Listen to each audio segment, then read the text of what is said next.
Greetings viewers, Eric the Car Guy here, also known as ETCG1 when posting videos to this channel. And if you watch this channel, you know I start things off with, hey, if it's your birthday, happy birthday. Please enjoy this digital confection that I found for you. Today I'd like to share a feel-good story with you. I just last weekend went up to visit my dad and my grandson. And what we had in mind was we were going to get my dad's 51 Chevy, which has been in our family since 1952. It was bought used. We were second owners. I believe my dad's dad bought it in 52. I also believe it was the first car that my dad actually drove, like for his driver's test, things like that. So this car has been in our family a long time. And I remember years ago going to Hershey, Pennsylvania. There's a big swap meet there, and picking out, different parts for the car because it's rusted and all those kind of things. So body panels and some chrome trim and just whatever other pieces that we could find. But I remember going out there with backpacks, me and my brothers, and I'm pretty good at spotting 51 Chevy parts in a pile of whatever because of that. But that was like 30 some years ago, and my dad has had these parts and this car for a very long time. And he has since parked the car in his garage, and it really hasn't done much up until recently when my grandson took an interest in it. So it's his great-grandfather's car. My grandson has taken an interest in mechanical things. He's got what he thought originally was a 1947 Farmall tractor that he started working on. Pistons had frozen up in the engine. He was able to free those up with my dad a little bit, got that thing running again, and he never stopped talking about it. So now he's shown an interest in the 51 Chevy. So last time I went up a couple of months ago, and we worked on the brake system. We installed a new master cylinder, wheel cylinders all the way around. We left the brake shoes and everything on there because they still looked good and nothing was leaking.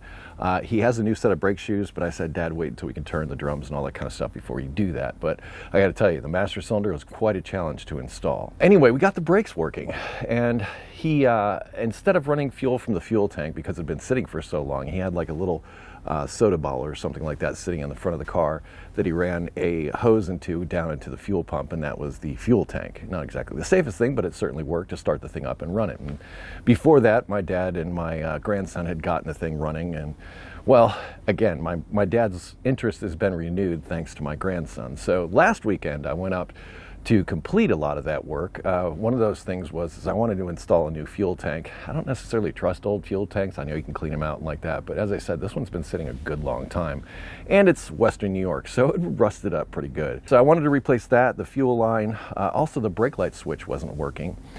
So I got one of those and a whole new exhaust system. So all the way from the engine all the way to the back, I got a new exhaust system. That was the intent that I went into last weekend to install that stuff with him. As a surprise to me, my older brother showed up, Mark, and he helped lighten the mood. He's not necessarily mechanically inclined, but certainly provide moral support and a lot of humor. In fact, this is one of the things he did contribute. So I've been working under the car for a while on the exhaust, and all these pieces needed to be welded together, and I was doing this on the ground. The car was put up on rims, so it was up pretty high, but not, it wasn't a lift. Let's put it that way. It wasn't my lift, and I was kind of missing it.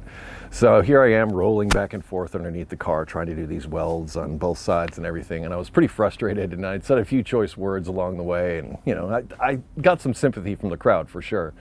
But it came time to reattach the pipe to the engine, and there needs to be a gasket, a donut gasket that goes in between the pipe and the manifold.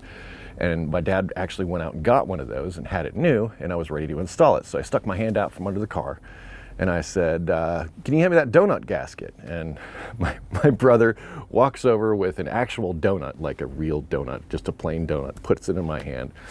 And that broke the mood. I was no longer angry or anything. I was loving being there, loving having that time with my family. And for them to do that to me, to hand me an actual donut instead of a gasket, I thought that was pretty killer. But anyway, we got the thing started up and running, and it's so quiet, you can't even hear the stupid thing running.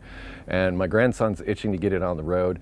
I think long term, I would love to get it to a point where we could drive it to some local car show that we could show off our work with. More than anything else. I mean, the car is the car, okay? Like I said, it's been in our family a long time, but spending time with my dad, my grandson, and my brother in his garage and working all day was one of my best days that I can possibly remember. I absolutely love doing that. So if you have the opportunity to work with your family and doing this kind of work, it can create a lot of great memories.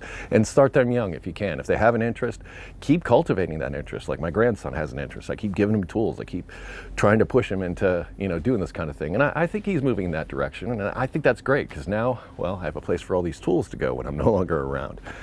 But that being said, I absolutely love that time. I absolutely love getting that car running.